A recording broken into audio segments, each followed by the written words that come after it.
Hello friends, আপনারা কেমন আছেন? আশা করছি সবাই ভালো আছেন।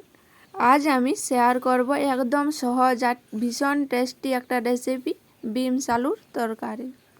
রেসিপি বানানোর জন্য আমি প্রথমে কড়াইতে পরিমাণ মতো তেল গরম করে দিয়ে দিচ্ছি হাফ চামচ সরষে, সামান্য জিরে আর ঝালের জন্য 3টে চেরানো কাঁচা লঙ্কা।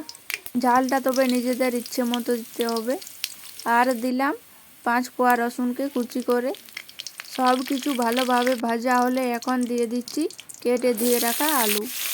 আমি এখানে 3টে মাঝারি সাইজের আলু কেটে নিয়েছি সরু সরু করে। প্রথমে আলু 3 মিনিট মতো ভালো করে নাড়াচাড়া করে ভেজে নেব। এভাবে আলু আগে হালকা ভেজে নিলে আলুতে সুন্দর একটা কালার আসে, যেটা দেখতে আর খেতেও ভালো লাগে। কিছুক্ষণ আলু নাড়াচাড়া করার পর দিয়ে দিলাম কেটে ধুয়ে রাখা বিনস, যাতে আলু আর বিনস একসাথে ভালো মতো মজে যায়।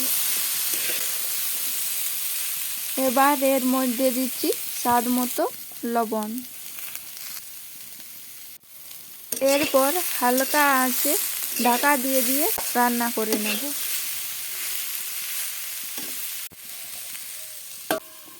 মাঝে একবার ঢাকা তুলে নাড়াচাড়া করে নিচ্ছি, যাতে নিচে লেগে না যায়।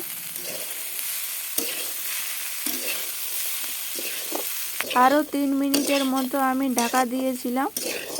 এখন আলু আর বিনস 70% মতো কুক হয়ে গেছে।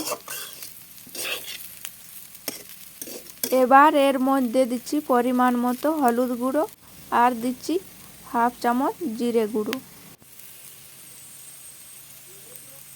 এবার সব কিছু ভালোভাবে মিশিয়ে নিয়ে আলু বিনস ভাজা ভাজা করে নেব। আলু বিনস ভালো মতো নরম হয়ে গেছে।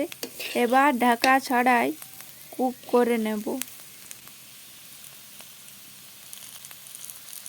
রান্নাটা আমার হয়েই এসেছে, কিন্তু এই সময় একদম হালকা আঁচে রান্না করলে খুব সুন্দর ক্রিস্পি একটা কালার আসে।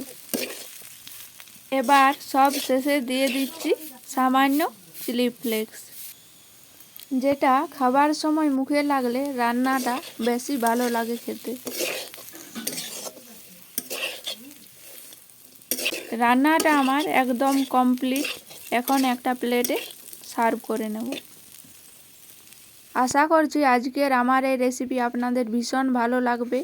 আর ভিডিওটি যারা ইউটিউব চ্যানেল থেকে নতুন দেখছেন, প্লিজ সাবস্ক্রাইব করে চ্যানেলের সাথেই থাকবেন।